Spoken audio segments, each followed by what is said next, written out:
महाभारत महाभारत महाभारत।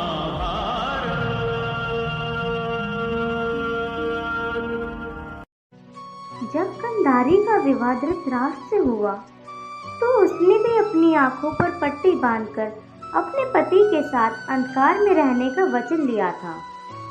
गांधारी का ध्यान रखने के लिए उसका भाई शकुनी उन्हीं के साथ रहा था।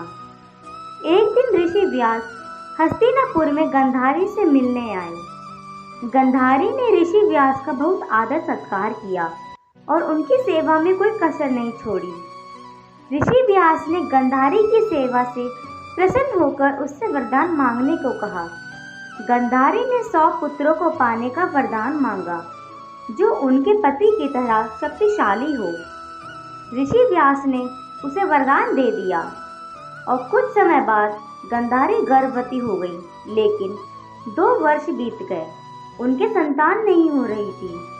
गर्भावस्था के 2 वर्ष के बाद गांधारी ने बेजान मांस के ठोस टुकड़ों को जन्म दिया, जिसमें से एक भी टुकड़े का कोई शरीर नहीं था।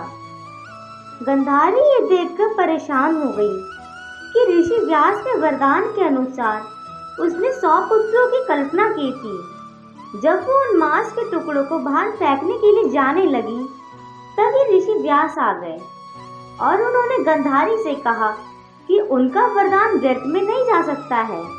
ऋषि व्यास ने गांधारी को घी से भरे 100 मिट्टी के घड़े लाने को कहा। उन्होंने बताया कि वो इन मांस के टुकड़ों को 100 भागों में बराबर विभाजित कर इन घड़ों में डाल दें, जिससे उनके 100 पुत्रों का जन्म हो जाएगा। गांधारी की इच्छा थी कि उनके एक पुत्री भी हो, इसलिए व्यास ने 101 भाग करने को कहा। अब व्यास ने उन मांस के टुकड़ों को 101 भागों में विभाजित कर दिया और सभी को घड़े में डाल दिया। अब 2 वर्ष के और इंतजार करने के पश्चात घड़े के खुलने के लिए तैयार थे।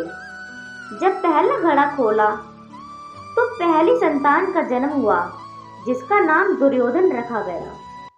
जैसे जैसे घड़े खोलने पर बच्चे रोने लगे तो जंगल के जानवर गरजने लगे और कई अपशकुन हुए। विदुर ने कहा कि बच्चों का जन्म होते ही अपशकुन होने के कुरु वंश पर विपदा आ जाएगी, इसलिए बच्चों को त्याग देना चाहिए। विदुर जी ने कहा, शास्त्रों में बताया गया है कि एक वंश की भलाई के लिए एक का बलिदान किया जा सकता है और एक गांव की भलाई के लिए वंश का त्याग किया जा सकता है।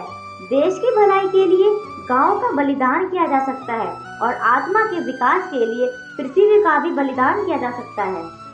इसलिए उन्होंने देश और मानवता की भलाई के लिए गांधारी को अपने पुत्र को बलिदान देने को कहा, लेकिन गांधारी और धृतराष्ट्र अटल थे कि उनके पुत्र किसी को नुकसान नहीं पहुंचाएंगे और विदुर इच्छा के विरुद्ध उन्होंने संतानों को अपना लिया।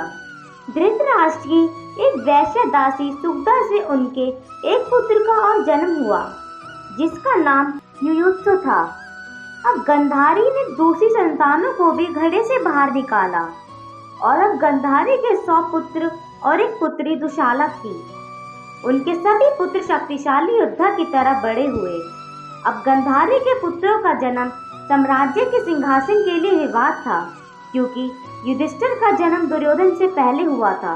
इसलिए बड़ा होने के नाते वंश का सबसे बड़ा पुत्र सिंहासन का उत्तराधिकारी होता है। कुरुक्षेत्र के युद्ध में कौरवों में युयुत्सु को छोड़कर सभी मारे गए थे।